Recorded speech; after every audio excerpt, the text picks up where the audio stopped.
Agora, então, subindo um degrau a mais na discussão no Oriente Médio, Leonardo Sakamoto vai chegando na nossa cobertura agora também. Nós vamos trazendo mais colegas daqui a pouco, mas já vou conversando com ele, que é claro, cobertura especial, está sempre muito atento e online para nos ajudar. Saka, queria começar com um bom dia primeiro, porque a gente vai longe aqui ainda, né?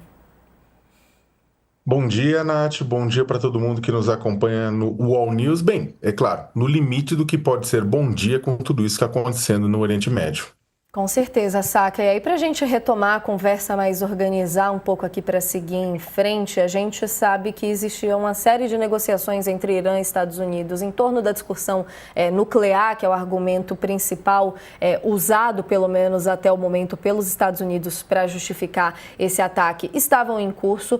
Do lado do Irã, já houve críticas grandes ao fato dos Estados Unidos terem desrespeitado completamente feito esses ataques e, é claro, respostas também. Já vemos bases dos Estados Unidos sendo atacadas no Oriente Médio. Já temos notícias dos ataques dos Estados Unidos levando a mortes lá no Irã. Não é de todo uma surpresa, porque a tensão se crescia muito, mas existia, pelo menos no discurso oficial, ali uma expectativa de que se seguisse no discurso, na negociação, na diplomacia, mas as notícias de hoje cedo já romperam com isso tudo. O que você acompanhou por aí de mais importante nessas primeiras horas do sábado, Sá, que traz para a gente para o pontapé dessa análise?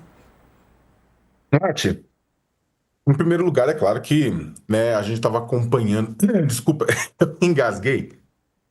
Perdão, bora lá começar de novo. A gente estava acompanhando nas últimas semanas, a escalada retórica do presidente dos Estados Unidos, pressionando o governo iraniano, né? Mas as negociações para, digamos, a ideia de contenção do programa nuclear iraniano estavam em curso, né? Só que aí o que aconteceu? Inclusive, havia assessores militares dos Estados Unidos, gente do Pentágono, que era extremamente contrário, né, ao bombardeio, que era extremamente contrário ao que aconteceu. Há uma preocupação, eu acho que todo mundo que falou antes de mim, e todo mundo que vai vir falar também, pessoas extremamente especializadas depois, vai lembrar que aquela região é sempre muito tumultuada. Eu não estou falando do Oriente Médio, estou falando especificamente do Golfo Pérsico e o Estreito de Hormuz. O Catar não quer confusão, a Arábia Saudita também não quer. A Arábia Saudita e Irã não se gostam, mas ninguém quer confusão. Emirados Árabes, Catar, Arábia Saudita naquela região. Kuwait, aquilo tudo atinge, né, o comércio global de petróleo, né? Passa pelo Estreito de Hormuz, que, né, o Irã está lá, né, boa parte da produção global de petróleo. Então, se você começa. Noves fora que quando o Irã reage ao bombardeio norte-americano atacando as bases, ele está atacando as bases norte-americanas nesses países também.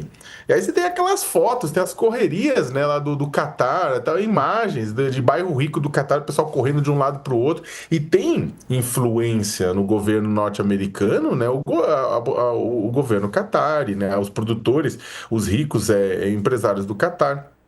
Então, é claro que tudo isso causou impacto, com tudo isso conta, né? O pessoal acabou se assustando diante dessa mudança, dessa guinada. Eu publiquei agora há pouco um texto, né, pensando um pouco nas razões e nos interesses das figuras políticas envolvidas, né? Que o ponto é o seguinte, né? Resumidamente, essa situação, se ela é péssima, se ela é deplorável, se ela é violenta, se ela é massacrante para a população civil, principalmente do Irã, mas também do Oriente Médio de uma maneira geral. Tivemos agora, você mesmo noticiou, as 50 crianças que morreram, né, numa escola ao sul do Irã, segundo a mídia local, após ter sido atingida por um bombardeio, né, dessa operação casada dos Estados Unidos com Israel. Mas, por outro lado, os líderes vão fazendo cálculos, né? E eu tinha até falado com o professor Reginaldo Nasser sobre isso, né, antes, que no final das contas, dependendo do cálculo político, né, a ideia é que tanto Trump quanto Netanyahu tenham ganhos políticos pessoais, pessoais, na minha avaliação eles pensam mais em si mesmos do que no país, e é claro que a reação a isso também pode gerar um ganho para o Ayatollah Ali Khamenei, claro, se ele não morrer em bombardeios, né? E aí, sendo bem objetivo para passar a palavra de volta, né? É, Trump, ele com isso, não estou falando que é a razão principal, tá, gente? Não estou simplificando uma coisa que é super complexa, mas Trump pode fazer bastante barulho interno e barulho para ele neste momento interessa.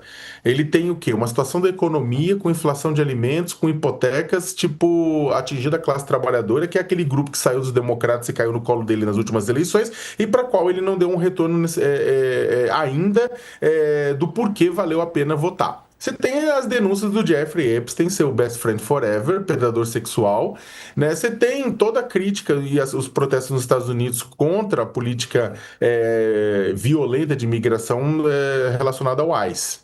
Né? E aí o que acontece? Tem as eleições de meio de período, as midterm elections em novembro, que pode mudar a balança de poder, tirando do Trump a maioria no Congresso norte-americano. Pá, mas ele ataca um país sem consultar o Congresso. Tá, mas tem muita coisa interna que passa pelo Congresso e o Congresso pode barrar, inclusive impeachment.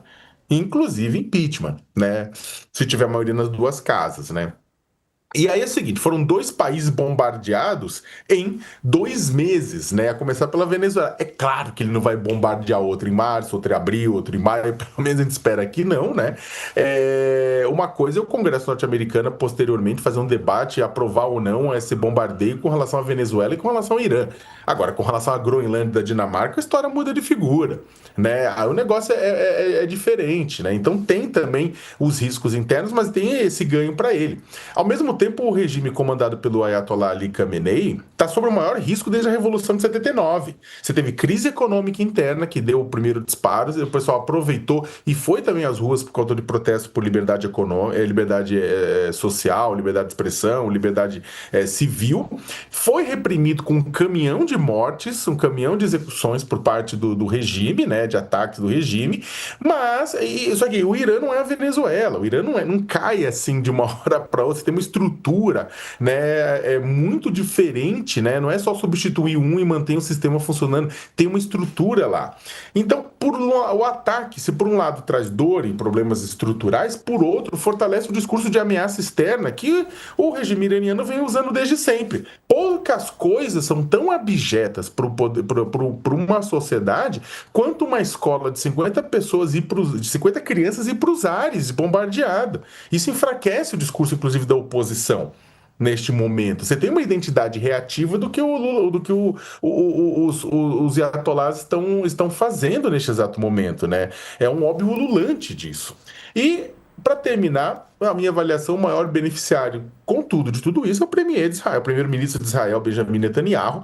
Se há um tema que unifica governo e oposição em Israel, é o Irã, né? Ao bombardear o país e ser atacado de volta, ele recebe apoio de parte da população, tem os críticos, mas ele recebe apoio, e vale a pena lembrar que ele está sendo duramente criticado, não pelo genocídio de 75 mil pessoas, mas por conta de ter sido lerdo no ataque terrorista do Hamas em 2023, por não ter trazido boa parte dos reféns com vida, e por conta dos indícios de corrupção. No final das contas, a gente tem cálculos políticos, né, que podem ser equivocados pela arrogância e pela prepotência, tanto de Trump quanto de Ayatollah Khamenei, mas, em se tratando do açougueiro de Gaza, ele ele não vejo malefícios de curto prazo para ele, não. Cálculos políticos, mais vidas perdidas, toda a ordem.